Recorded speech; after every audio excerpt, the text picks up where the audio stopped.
A death disguised as an accident. A Miss Marple mystery. Hi there. Welcome back to Haunting Vales. Tonight's mystery begins with a tragedy everyone was quick to accept. A simple accident, unfortunate and sudden, with nothing to suggest otherwise. In St. Mary Mead, such events are met with quiet sympathy and polite understanding, and very few questions. But Miss Marple is not so easily convinced. She notices the small inconsistencies, the timing that doesn't quite fit, the object found just slightly out of place, and the uneasy way certain details are brushed aside. What appears to be misfortune begins to look far more deliberate. Because accidents are messy, unpredictable, this one was far too neat. As Miss Marple gently unravels the truth, it becomes clear that someone went to great lengths to make a carefully planned act look like chance. Because in St. Mary Mead, the most dangerous crimes are the ones designed to seem ordinary. Before we uncover who disguised murder as an accident, don't forget to subscribe for more haunting Miss Marple mysteries on Haunting Vales. Chapter 1. The Accident That Felt Wrong. It was the sort of morning that made everything appear far more innocent than it truly was. A pale wash of sunlight stretched lazily across the hedgerows, and the narrow country lane lay quiet, as though the world had decided to hold its breath. Nothing hurried, nothing stirred.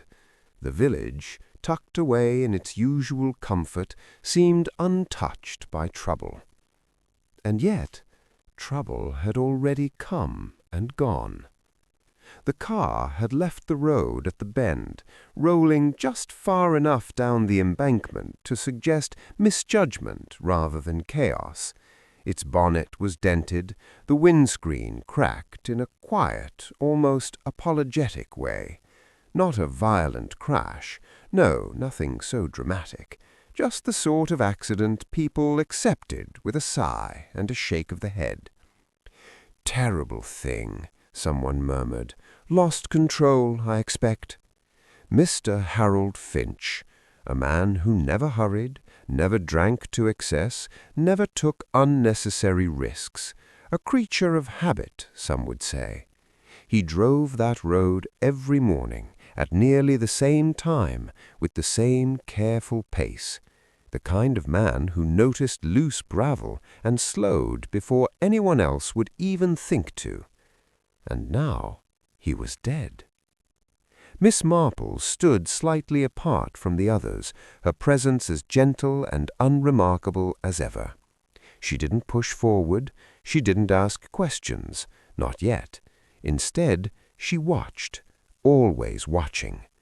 There was something about the way the villagers gathered. Not grief, exactly, not even shock.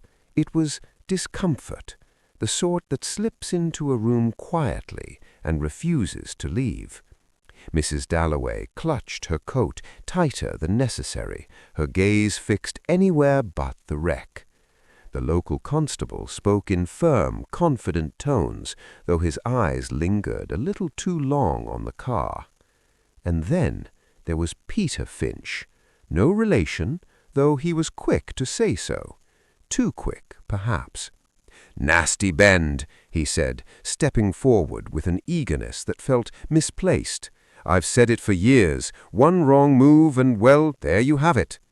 Miss Marple tilted her head slightly. Her eyes drifted toward the bend in question. It curved gently, nothing more. Certainly not enough to trouble a man like Harold Finch. "Indeed," she said softly. "Curious, though." Peter blinked. "Curious?" "Oh, nothing of importance," she replied, her tone light, almost dismissive, but her gaze had already returned to the car. There it was again, that faint scent. Not petrol, not oil, something sharper, though not strong enough to draw immediate attention. A sort of smell one might dismiss without thinking, unless one had learned, over many years, not to dismiss such things at all. Miss Marple stepped a little closer, her movements slow, deliberate. The car door hung slightly ajar. Inside, everything seemed undisturbed, no frantic attempt to escape, no sign of struggle, just stillness. Too much stillness. Accidents have a way of leaving behind untidiness, she murmured, almost to herself. No one responded. They had already begun to move away, eager to return to safer topics, safer thoughts. The matter, in their minds, was settled. But Miss Marple did not move, because the more she looked, the less it felt like an accident, and that quiet certainty, once it took hold, was not easily shaken. Chapter 2. Whispers Beneath the Surface. By afternoon, the village had done what villagers do best. It had resumed its rhythm, while pretending nothing had changed. Curtains twitched a little more than usual. Conversations dipped when footsteps approached, and everywhere there lingered that same quiet agreement, best to accept the simple answer and move on. Miss Marple naturally had no intention of doing so.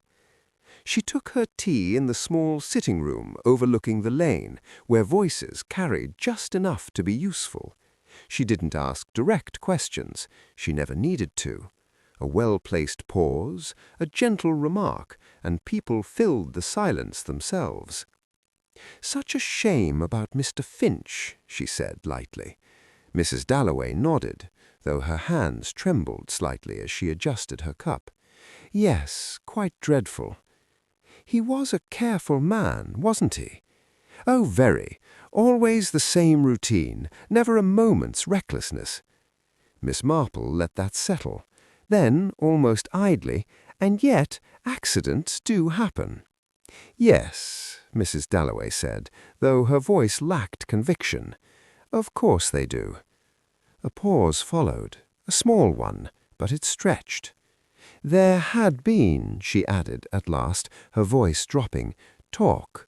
Nothing serious, you understand, just disagreements." Miss Marple's gaze sharpened, though her expression remained gentle. "With whom?" "Oh, I couldn't possibly say," she replied quickly, too quickly. "It's all rather unpleasant." But the seed had been planted. Later, Miss Marple made her way to the garage where the car had been taken. The mechanic, a practical man with little patience for speculation, greeted her with a nod. "Strange business," he muttered, wiping his hands. "In what way?" she asked. He hesitated, then shrugged. "Brakes should have failed clean if it were wear and tear, but they didn't give out properly. It's as if something interfered, not enough to make it obvious, just enough to make it uncertain." "Uncertain," Miss Marple repeated softly. He nodded. "And there's that smell. Can't place it. Doesn't belong in an engine." Miss Marple didn't respond immediately. She had noticed it too. That same faint trace, now more pronounced in the enclosed space. Deliberate, she thought. Not careless, not accidental. Deliberate. Her mind moved carefully through the details. A man of routine, a predictable route, a subtle alteration to his car, nothing crude, nothing that would raise suspicion, just enough to ensure that at the right moment control would slip away. And then there was the matter of motive. People rarely act without reason, and in a village like this, reasons were never as hidden as they seemed. They lingered in half-finished conversations, in glances that lasted a second too long, in the quiet tension that settled between neighbors. Miss Marple returned to the village with a growing sense of certainty. This had not been an accident. It had been arranged, carefully, patiently, and whoever did it was still there, moving among them, speaking in low voices, pretending to mourn. Chapter 3. The Truth That Couldn't Stay Hidden. It didn't come all at once. Truth rarely does. Instead, it gathered itself in fragments, small, persistent details that refused to be ignored. A hesitation in conversation, a contradiction no one else noticed, a look that lingered just a fraction too long. And then, finally, it settled into place. Miss Marple sat among the familiar faces once more, her posture relaxed, her expression calm. The room carried that same quiet tension, though no one acknowledged it, not openly. She stirred her tea slowly, the soft clink of the spoon drawing just enough attention. "It's rather interesting," she began, her voice gentle, almost conversational, "how easily people accept an accident when it's presented neatly." No one spoke. "They don't look further," she continued. "They don't question the details, because it's simpler that way, more comfortable." Peter Finch shifted in his chair, his smile appearing just a touch too fixed. "I'm not sure what you mean." Miss Marple looked at him then, properly, not unkindly, but not softly either. "The brakes," she said, "not failed, but altered. The scent, something added, perhaps to confuse matters. And the certainty with which you explained it all before anyone had even begun to question." A flicker passed across his face, brief but unmistakable. "That proves nothing," he replied, though his voice had lost its earlier ease. "No," she agreed, "not on its own." She set her cup down carefully. "But taken together, along with your financial troubles and Mr. Finch's recent decision to change his will, it begins to form a rather clear picture." The room grew still. "You knew his routine," she said quietly. "You knew exactly when he would be on that road, and you knew that if something were to go wrong, something subtle, it would be taken as an accident." Peter laughed, but the sound rang hollow. "This is ridiculous." "Is it?" Miss Marple asked, her voice steady. "Or is it simply inconvenient?" For a moment it seemed he might protest further, but the weight of it, of all those small, undeniable details, settled in, and that was enough.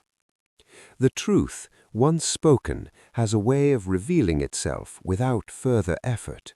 As the authorities were called, and the quiet village stirred once more, this time with a sharper, more uneasy energy, Miss Marple remained where she was, calm, unmoved, because this was how it always went, not with grand confessions or dramatic outbursts, but with quiet realizations, the slow, sinking understanding that what seemed ordinary never truly was. An accident, they had said, but accidents don't plan, they don't wait, they don't calculate. People do. Miss Marple lifted her tea once more, her gaze drifting toward the window, where the lane lay as peaceful as ever, as though nothing had happened at all. Funny that, how easily the world hides its darker corners. If you found yourself drawn into this mystery, don't forget to like, share, and subscribe. There's always another story waiting in the quiet places, and the next one might not be an accident either.